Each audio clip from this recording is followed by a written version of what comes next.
Will we see a revolution of love of country, or was the death of Charlie Kirk actually a harbinger of something much worse? Yesterday, he was awarded the Presidential Medal of Freedom. Let's get into it. She said, "The national interest of the United States has always been freedom. Our founders etched it into the preamble of our Constitution, and those words are not relics on parchment. They are a living covenant." Charlie often said that without God, freedom becomes chaos.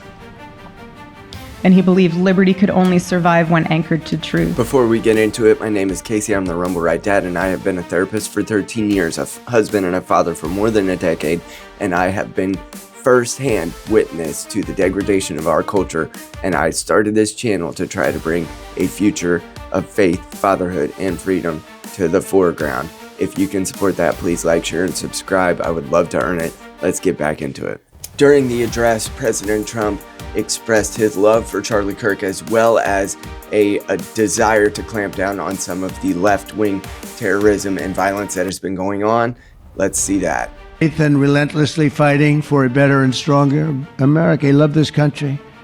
And that's why this afternoon it's my privilege to posthumously award Charles James Kirk, our nation's highest civilian honor, the Presidential Medal of Freedom. Erica Kirk did speak and say that she was grateful for the award and that Charlie would have gotten the best birthday present that he ever could have imagined. Times to buy a gift for someone that you love, because he wasn't a materialistic man, so that also did not help. But now I can say with confidence, Mr. President, that you have given him the best birthday gift he could ever have. I think one of the most shocking things that all of us have been exposed to is that Charlie lost his life specifically for believing a normie, conservative, mainstream train of thought, as well as being able to bring that to universities where he wanted young people especially to hear what he believed was true.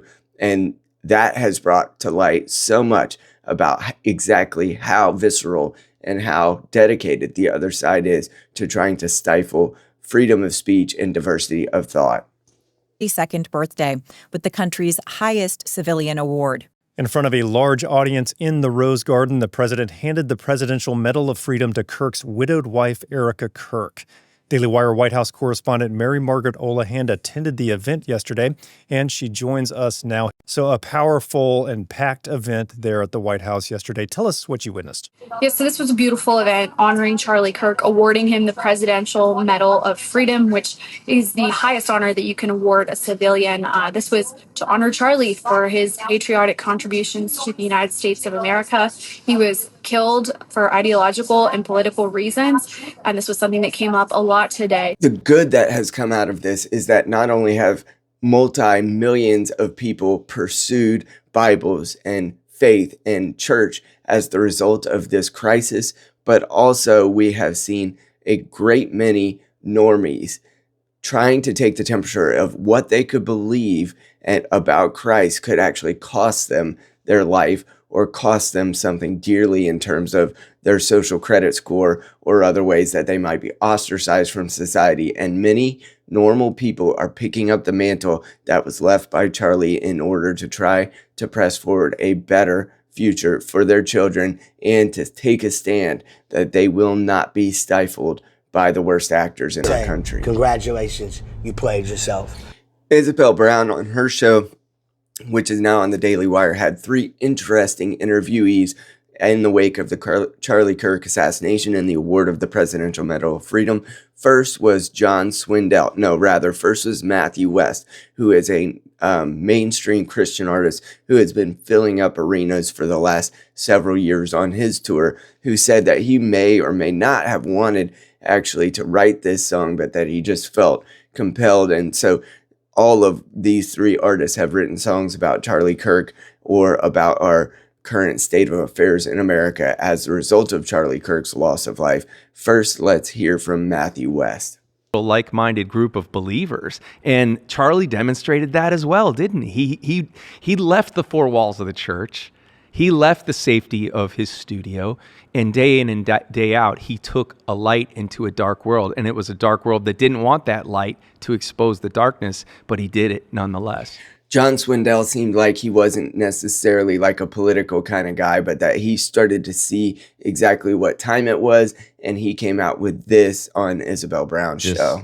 Got assassinated for believing how I believe, except for he was a little more bold about it. And I think that's what got me. It was just, made me look in the mirror, somebody that's living like I should be living and spreading the word as a Christian, what I should be doing with the platform that I have. And I think, you're seeing that. And like I said, I am by no means the first one. Obviously, John Rich, people, the Aldeans, people that have led the way in that. And now, like I said, I just think a lot of us are just, fed up with feeling like we can't say how we believe. Lastly, John Rich, who has been unapologetically conservative for a great many years, came to Isabel Brown's show and said that he believes that looking into the eyes of his sons, that they see something different and that it's their turn to take up the mantle that was left by Charlie. They had a really serious reaction to what happened because they had been watching Charlie Kirk videos on YouTube. They would check in and listen to him. And to them, they just couldn't believe he was gone. And they felt compelled that now it's our turn. It's our turn to put on red ties and jackets. It's our turn to walk in like young men, not like kids. It's our turn to be leaders in our country. I think you are going to see this become a revolution of Christianity, of guys and girls wanting to get married and have kids, go out there and work. I think they're realizing how shallow culture has become. Happy birthday posthumously to Charlie Kirk. Thank you for starting the revolution, and good and faithful servant, we will try our best to carry it from here, but we will not tolerate the type of actors that would try to bring kinetic disputes into the foreground, which they're doing to ICE facilities, but we will try to make this revolution one of faith first, Christian values, peace and love and prayer for our enemies, and try to show them and demonstrably who we are through the faith, family, and freedom pursuits and passion that Charlie had.